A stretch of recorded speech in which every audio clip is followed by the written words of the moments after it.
You're listening to Healing Voices Project, where we share stories and the latest information from people who fight addiction every day. I'm Mike Torville, your host and author of Voices from the Fallen. Thank you for listening, for following, and most of all, for sharing with people you care about. Make your voice count too.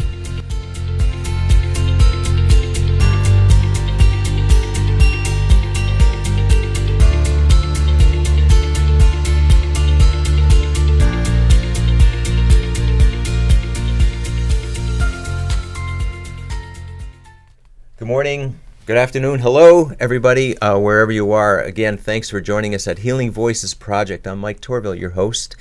And today we have a couple of guests, people who I've gotten to know recently. Tony Simmons, who is the Director of Community Safety and Outreach at the Hampden County DA's office in Western Massachusetts. And we've met with Tony, talked with him several times, and I think we could have Tony back almost every week to talk about something here, because there's so many topics, so many subjects that we can talk about. So Tony, first, thanks for joining us again. Absolutely. It's been a pleasure. Glad to have you back. Yes. And also we have Tony's special guest, my special guest, Zeno Temple, who is the Community Safety and Outreach Specialist. And there's a lot of programs that Zeno is involved with more intimately that we're going to talk about. So Zeno, thanks for coming on. Thank you for having me. Glad to have you. Glad to be here. Yeah, finally. We've tried this a few times, and so we're glad you're both here. There's so much to talk about, whether it's about internet safety. We're talking about court tours, which is another aspect I think that we'll get into. We talk about navigating social media and a little bit about substance abuse for the students.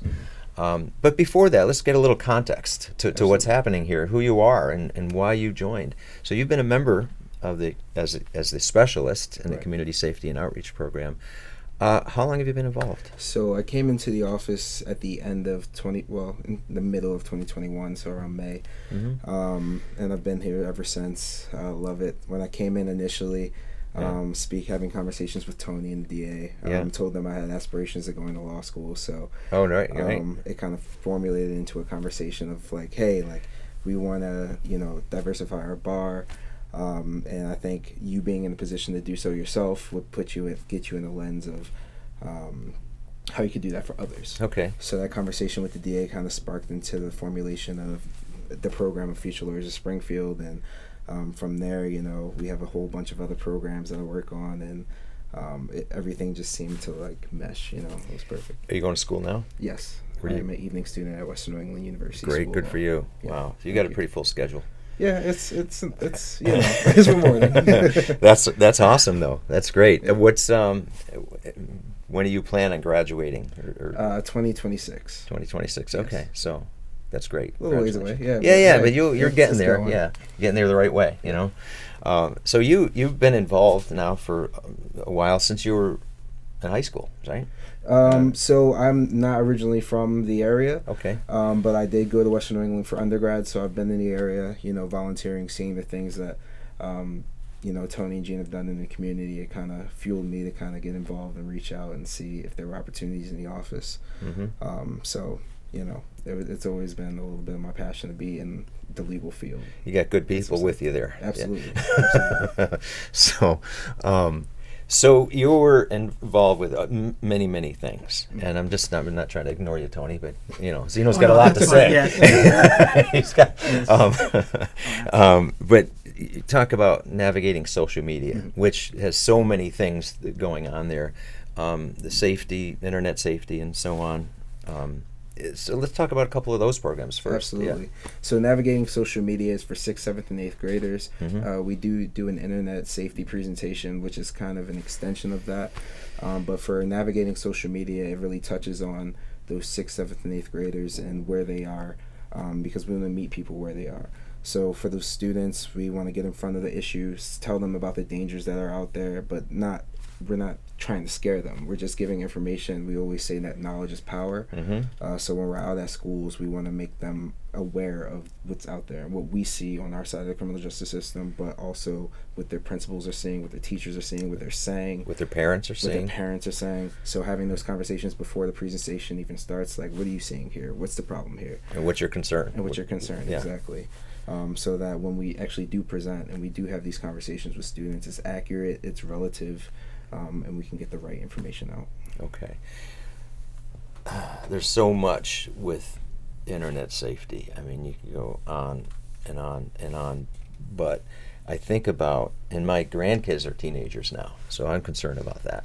And, you know, they're just not using social media passively. I mean, it's like there's a connection, like this thing is glued to them and their face is buried, and hard to have a conversation and say, what are you looking at? You know, and so it's a little scary to see what exactly they look, what's influencing them, and how do you monitor without being intrusive, without intruding on their privacy, and feel it's a tough line for parents and teachers to work through, isn't it? I do agree. I think it's just having the conversation. You start with having the conversation. Yeah. Asking the questions. You know, not just assuming that your kid's either doing something or not doing something. Just being open and allowing that line of communication to happen. Right. I think in different circumstances, kids have different comfortabilities, so it all depends. Maybe they'll share information with us that they might not share with their teacher. Right. So if they're sharing it with us and it's something that it's open and honest, then maybe we can get that resource back to the teacher so that they can go about it a different way. And one of the things with that is bullying. Yeah. Online bullying is something that just gets, you know, really can affect people in so many ways. Do you see that? Is that a problem? It definitely is. Yeah. It's a lot different than it has been in the past. Okay. I believe when we started working on navigating social media, our kind of focus was narrowed in on bullying. Yeah. And we found that the bullying isn't different from the past in the sense of it's not happening in person in the schools anymore. It's just in addition. It's added on. It's under the umbrella of bullying. Navigating social media is so difficult because it's like it can happen from anywhere. You're not safe when you go home. You know, the issue just expands. In the past, when I was a kid, a long time ago, it was if you weren't in front of, you weren't subjected to it. You could escape home. Yeah. You can't escape it. Yeah. That's a problem. You want to add anything to that? So? Well, yeah. I think it goes to the whole idea of what we try to do in the DA's office. As I said when we were talking with Gina, the whole idea of the DA's office is the successful prosecution of cases, and that's first and foremost. However, through our unit, we try to give students, whether it's elementary school through our internet safety programs or all the way up to high school and college, the tools they need to make good decisions so they don't get them into trouble, and also the tools that kids need or the awareness that they need to prevent themselves from getting into trouble in ways where they could become victimized. And that's very important to us, and it's very important to the district attorney that we get these messages out in various different areas. And social media is a huge piece. Yeah. Whether a kid sends a photo that's inappropriate and he isn't aware that it's against the law, or whether it's someone that is talked into sending a photo, of which they're not aware that these things, once they're out there, they never you can't get them back, and you become victimized. Mental health, and we know how that's going, especially middle school and high school students. Yeah. That's something we didn't have to face. No, we didn't. We didn't. You know, the battles stayed in the playground. Right. Now they are on the web, and that's the worst thing. When we talk to high school students and middle school students, if you're not part of the solution, then you're part of the problem. If you're someone that's watching someone get assaulted and taking your phone out and videotaping that, you're part of that kid's problem when he harms himself because of the embarrassment. And so we try to bring awareness around that issue, and most importantly, overall, I should say, build resilience amongst elementary to high school students, and that's what it's about. Yes, there are bullies, and yes, there are folks that are going to run into these things. Important to us is to build resilience amongst that student. When they see something, they can take care of themselves, whether it's mental health, whether it's social media. And the more information they have, they can get that resilience, because it's, not knowing subjects people to more that they don't know how to work through. Yeah. And if, again, we'll mention the resource. So if someone wanted to know more about what you're doing and the information to share, where can they find some of the information that you've put together? Is that on your website? A lot of it is on our website at hampdenda.com. Also, our Instagram page, we post a lot of what we do. Okay. So please be on the lookout for that. We keep it updated as much as we can. We are at a lot of schools, so we keep it moving. But you can find our information online. So on HampdenDA.com, is it an easy navigate to find? Oh, absolutely. Yeah, There's a okay. whole community safety and outreach So like page. under the community safety and outreach, you'll find some of this information. I think that, and again, it's getting the word out there. You can have it, but you want people to know it's there. Well, yeah. we are physically out in the communities as Yes. well, all throughout Springfield, through our C3 collaborations, throughout Springfield, as I said, the coalitions, whether it's in West Springfield, Ludlow, Long Meadow, the closed community, the closed as an community. Yes, example. so we're out there, yeah. and so that's another way. Mhm. And those meetings are designed to get the information out to those particular communities. Yeah. So when we attend those meetings, our resources are available, and that whole So connection. you're visiting schools frequently, right? Yes, Yes. daily. Yeah. Yes, Daily. yes, absolutely. Wow. And it's all free. Yeah. It's all free, yes, which is a good thing. I think an important part to add to that, since you were saying about the connections and the community partners, one thing that I noticed that kind of sets us apart. As soon as I came in, Tony and Gina, they both volunteered, and that was something that like I really like admired about them coming in. So Yeah. like we started volunteering more. You know, we went out into the community, like partnerships with people outside of our office, to kind of get our message out there still, but also take the graces of other places and put our presence in there, and then also give back to the community. We work with a various amount of organizations to where we work directly with students. We give our time, our personal time. So I think that's also something that I commend about our office. They give us the freedom to do that type of stuff. Yeah, that's great. And I've seen, again, working with some other groups, Paul McNeil at the Close Community. Yes. Great Yes. program, wonderful stuff they got going on there. Yeah. And so that's just one example. Hampden Wilbraham Partners for Youth, Okay. great program out Yeah. there. West Yeah. Springfield Care Coalition, Oh, yeah. Ludlow Care Coalition. Yeah. They all do outstanding work in the community, and we're happy to be part of their coalitions. Yeah, that's great. Now, you guys are, say, limited to, it's Hampden County. Yeah. But other counties, so we talked earlier, this is sort of a special program. There's not a lot like it. And again, we had asked this question, but there's other counties, states, communities that could learn from this program. All that you've done in, I say 5 short years, but you've done a lot. Because this program didn't exist 5 years ago. No. Right? Well, the program itself, Community Safety and Outreach, did, but to the level of work that we're doing today, no. Okay. Mm-hmm. As I said, once D.A. Gallooni got in, we just started expanding on our programs, expanding on our staff, new programs. I mean, there are things that we're not even discussing, like his EACH program, Emerging Adult Court of Hope, huge program. I know definitely in the drug courts and in the mental health courts. So there's a lot that the District Attorney Anthony Gallooni's office does as a whole in terms of community safety and outreach. And that's the misnomer when it comes to DA's office. I can say our DA's office is not just about, yes, the main priority is to the successful criminal prosecution of cases, but that's not the entire case. That's not the whole situation. Prevention is extremely important to us. And I'll ask you sort of a double-sided question here. What are you most proud of as an accomplishment, and what frustrates you the most that you wish you could do better? The Youth Advisory Board, that is what I'm most proud of. These students are just fantastic students. They bring us ahead of the curve when it comes to issues, which are very, very important.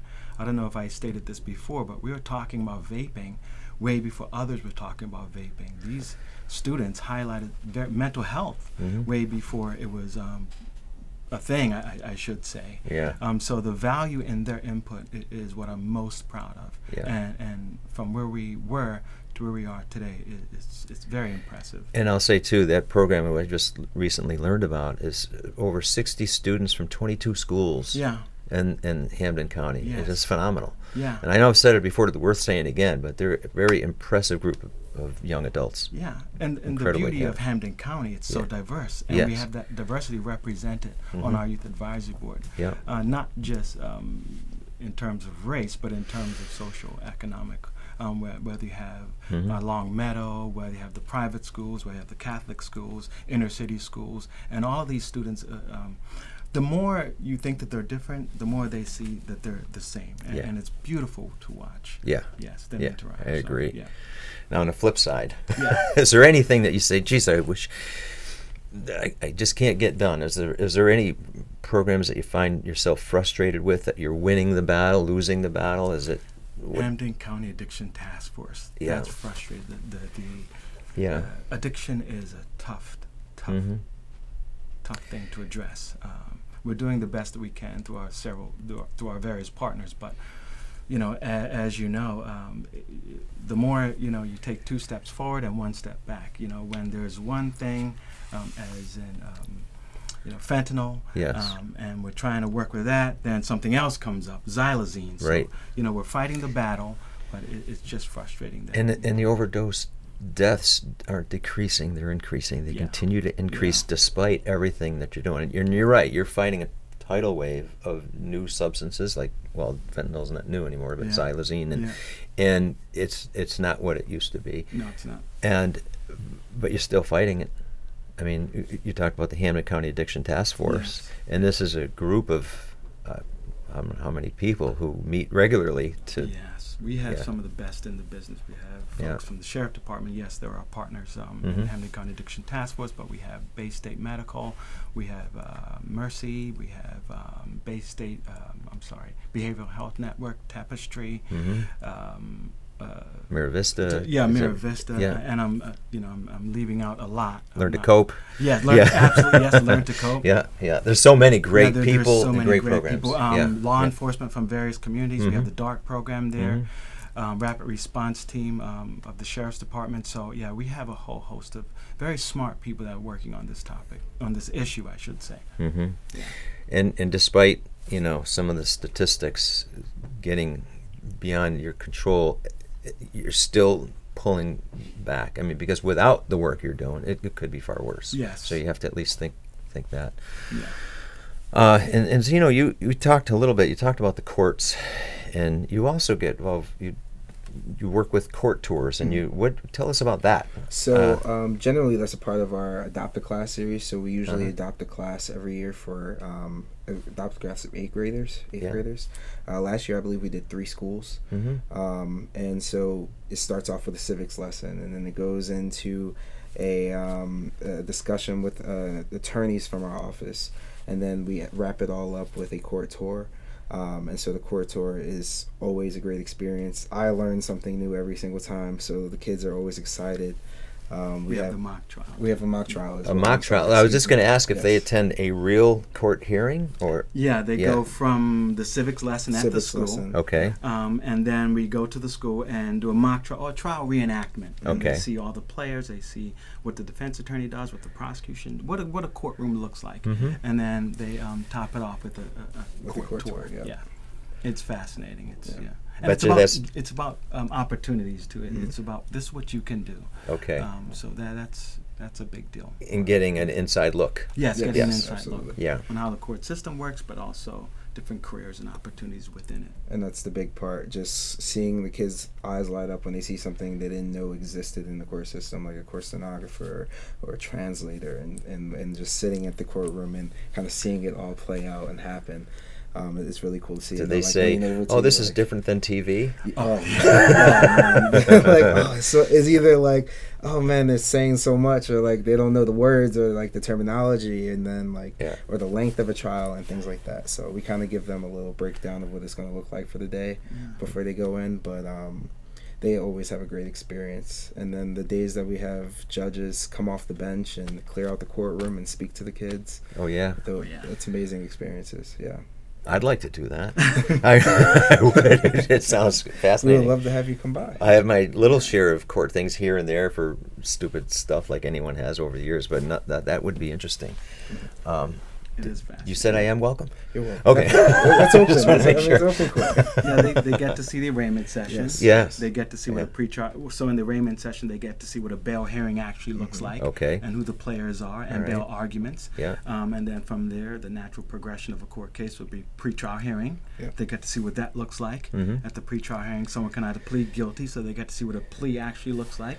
It's not just I did it, okay, you did it, and this is what we're gonna. This is what your punishment is. There's a lot. That involves that, and then they get to go and see a trial, whether it's in district court or superior court. And certainly you've got a real good reason, because you're studying to become a lawyer. Yes. And then there was a program called the Future Lawyers? Yes. So what's that about? Future Lawyers of Springfield. The one thing about our office that we touched on a few times during this, especially with the court tours and adopt-a class, our office is very keen on opportunity. We, from the youth advisory board to court tours to Future Lawyers of Springfield, the main goal is opportunity. So the DA saw a need to diversify the bar. So for historically underrepresented groups, the numbers are really low when it comes to lawyers. So how can we change that? A good step in the right direction is by showing the opportunity, showing what's out there, saying, hey, there are people out there that look like you that do this, and there are people that can do it, and you are a person that can do this, you know what I mean? So having those conversations early on. It's a group of high school students, undergrad students, and law students all in the same room. Last year was the first year of this program, and from there it's just turned into something really special. I couldn't have predicted how well it went last year. It was a very good It's like it's a tiered mentor approach that we have. Okay. And meaning that, so the high school students are mentored by the college students, who are mentored by the law students. And then, of course, some of the guest speakers are lawyers and judges that come and speak to the whole body of students in regards to how they got to where they're at, and opportunities that presented themselves for them to get to where they were at. And I'll say this again, because this is so interesting to me. And if somebody wanted to find out more about the program and say, wow, that sounds great, how can I learn more? They might have a strong interest. Do they go to the HampdenDA.com? How do they find out about this? So they could find more information on our Instagram page. Okay. We have links up there, and it'll direct you to the application, the overview of the program, and things like that. We also have a link tree. I believe it's linktree.hampden.floss, so FLOS. And so from there, it's just, we post about the program, we post everything and updates. Okay, so it's there. It's on the website and then Instagram. I would say the best way is to reach out to Zeno's email directly, if we could put that up, because we do so much, and it's hard to put all that stuff on our website. So whether it's our other programs, of which reaching out to Gina Ansamo, or whether it's our Future Lawyers of Springfield programs or court tours, they can reach out. That sounds like a great program. Yes. What is your email, Zeno? So it's zeno.temple@mass.gov. So zeno.temple@mass.gov. Okay, great. Thanks. Yep, That's helpful. You get involved with lots of things, and go to school. Coach. He's a coach. You're a coach. Oh, we're both coaches. We're both coaches. What are you coaching? We coach middle school basketball. Do you really? Yes. On the same team or against each other? No, same team. I'm his assistant coach. Okay. Oh, that's awesome. I don't know how you squeeze that in. We're champions last year. And, really? We win. Athletics, sport for kids, it's huge for us. So we had a partnership with the state police, and we had a basketball league with them at the Boys and Girls Club, the Chicopee Boys and Girls Club, Holyoke Boys and Girls Club, Springfield Boys and Girls Club, and a few Boys and Girls Clubs together and collectively in competition. And then C3, through our C3 community programs, we coach a team in Forest Park, a girls team. Absolutely. Yeah. Wow. Yeah, it's fun. Yeah. You must have clones to do all this stuff. What is the C3 program? Because you mentioned it earlier. So they do 3 different three different seasons. It's like a fall one, the winter, and the summer league. So we try to get to all 3. But I think you mean the C3 program as a whole. Yeah. Oh, okay. So let's see. So maybe 10 or plus years ago, there was issues in the north end of Springfield in terms of crime and crime-related drug dealing. So there was a state trooper that had been in Afghanistan that came back to the U.S. And is in this area, and he came up with this program, Counter Criminal Continuum. And this is a program that addresses gang and drugs in designated areas, in high crime areas. And since its inception, it has been extremely successful in addressing various issues, especially where it started in the North End and throughout Springfield. So there's now 3 locations, one in the south end of Springfield, 4 locations, one in the south end of Springfield, one in the north end, one in Mason Square area, and one in the Forest Park area. And those, pardon? Chicopee. And then Chicopee, yes, Chicopee now okay. has C3 as well, and in the Willimantic area, Yep. and in the center of Chicopee. Okay. And it's really effective in bringing the community together, especially in those areas, and helping them take back their communities one step at a time through addressing the gang and drug issues through law enforcement, Okay. but also coming back and addressing issues that or helping the community in things that they may need and resources that they may need in those specific areas. Sorry about that. Yeah. Interesting. Yeah. Wow. So part of the thing Yes. is working with kids in those communities, and Forest Park is one of the areas that Yeah. we go to all the meetings, but Forest Park is the area of which we coach our basketball league. Okay. Yeah. So you know a lot of the community, the kids, the parents through that. Obviously. Yeah. It's fun. Yeah. You know, you mentioned something that made me think, not to shift, but I don't want to forget to talk about it, because even with the Youth Advisory Board, we talked about mental illness and what influences affects that and how people can work through that, especially in the teen years. You know, do you have any programs that you're working to directly address that? Well, when it comes to teen mental health, we do offer a video presentation that was created by our Youth Advisory Board. In terms of these other issues, we really leave that stuff up to the experts. Yeah. We encounter a situation and we'll definitely refer a student. Well, talk to your guidance counselor at your school, or talk to your pediatrician, talk to your parents, but we can't. It's such a complex issue that us and our unit, we won't even start even making any recommendations. Exactly. But we do work with school counselors. We also work, we're Bigs for Big Brothers, Big Sisters program, Yeah. so I have a little, and Zeno has a little, and Gina has a little. So, and if we ever encounter issues like that, then we refer them to the counselor. Yes. So, okay. To the people that are professionals in that And arena. And I guess the other thing too, I'll ask Zeno this, because you're not too many years out of high school, you're in college, you're faced with a lot of challenges through your peers, your colleagues, so to speak, at school, especially in terms of substance abuse and what's around you, and the ease of access and peer pressure and all of that stuff. How difficult or how challenging is that for students who are just trying to do the right thing, or, for lack of a better word, bombarded with that all around them? How do you navigate through that? First, I'm a little bit removed from high school. I'm but you're closer than we are. You're in college now. So I think that helps me though. Yeah. Just talking to students, and they kind of see that I'm in those shoes, and I was in those shoes a little, a little closer to them. Yeah. So they open up a little more. Right. They share the experiences that they have. And seeing that, peer pressure is now, like we spoke about earlier, you can't get away from it just by going home. Right. You now have text message group chats and things like that, different social media. So I think it's very important that we kind of instill in our youth that they're individuals. Yeah. And the choices that they make really matter, and it matters to their future. I think it all stems down to individual conversations and letting them know that they're worth it, and that they have a future, and that they're important. You know what I mean?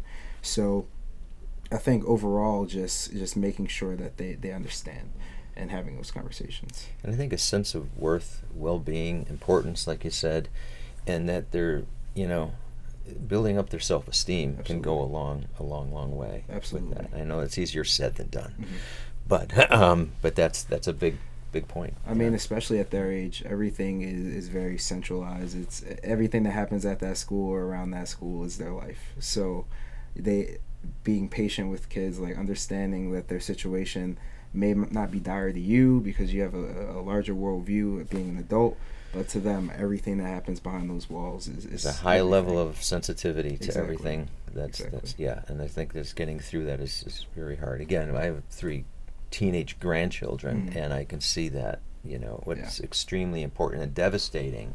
And I'd love to just reach in and say, no, it's really not that important, but I know it is. So I don't want to diminish their sensitivity to that either. So it's a hard thing as parents and coaches. You're faced with that all the time, you know. So gosh, I really commend your work. I don't know how you keep up. Working every day. Yeah, that's great. So we talked about court tours, internet safety, social media, and is there anything that other programs that we haven't talked about that I don't want to go away without? Hoop Up Springfield. Hoop Up What's Springfield. Yes, you want to explain? What's it called? You were Hoop Up excited about it. Springfield. Okay. Well, I think it's a great program. Absolutely. So it's a program that addresses gang involvement, gang participation, if you will, which obviously sometimes can lead to drugs and guns and all that stuff. It addresses it in a way that where you're not necessarily bringing attention to that issue. Meaning, studies show that idle hands, idle mind. If you aren't doing anything, especially during the summer months, or even that time after school, between the time school gets out to the time your parents come home, that's a lot of idle time. Yes. That's why we do the basketball program after school. Okay. But most importantly, during the summer months, kids aren't in summer programs for various reasons. It can be expensive. So what do we need to do? If a kid has a job, they're more likely to stay out of trouble. Doesn't matter the job, but they're more likely to be responsible and stay out of trouble. So how do we address that? Well, let's try to get them jobs. Let's have an event to get them jobs. Let's try to bring in a whole bunch of organizations that will hire high school students, so after 15 or 16 years old. So, okay, that's that. How are we going to get these kids there? I mean, who's going to want to just come for a job fair, if you will? Yeah. Well, let's have a 3-on-3 basketball tournament. Everyone loves basketball. 3-on-3, it's a lot of fun. So we decided to have Hoop Up Springfield. It's a 3-on-3 basketball tournament, but it's also a job fair. Before you get to play in the tournament, you have to go through the job fair. You have to go through, and some of these folks get hired on the spot. And that's for the older kids. For the younger kids, we do a skills and drills program, and then they all get to participate in a 3-on-3 basketball tournament. In effect, getting kids jobs, in effect, getting them off the streets and in high-risk situations. And you're right. I mean, if there's idle time, what's the old saying about the devil's idle hands or something? But if it's just something like that. I don't know. Yeah. But the thing is that you're right. It just would lead to boredom and then finding something that turns out not to be the best thing. But is that a new program? Or is No, that's been a while. Yeah. For some, that's been around for some time since I think Gallooni got into office. Yes. Okay. Okay. Wow. Well, that's great. Yeah, I didn't know about that. Absolutely. Yeah. It falls into that same theme of creating opportunity, Yeah. We only want to, not only want to be in the community giving information, but also like take back and give opportunities as well, Yeah. And it's free. And it's free. And we feed them breakfast and lunch. Wow. It's a great day. It is.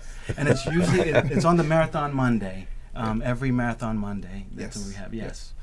Which April, something I can't remember. Usually around the 19th. Yes, middle of the, 19th. Absolutely, yeah. It's a lot of fun. Well, that's great. Wow. Well, I tell you what, guys, it's great having, and again, I always think this because there's so many more things, and I've got pages and pages of topics we could talk about, and I think we will, because there's going to be something to say, hey, we want to drill down to this topic, and if you'd like, I'd love to have you back to talk about some of those other topics and something that comes to mind. But this is it's a great overview of some of the programs and the things that you've done and with the accomplishments, especially with the Youth Advisory Board, because that's just a phenomenal program. Yes. Yeah. And again, we have an upcoming program episode with a panel that we address some of those things, and I think we'll end up having them back again. So, Zeno, hey, thank you, man. Pleasure. Thanks and Tony, thanks for. Absolutely. All right, always good. And thanks everybody. Hope you enjoyed this information, this program, and we'll see you all soon. Thanks.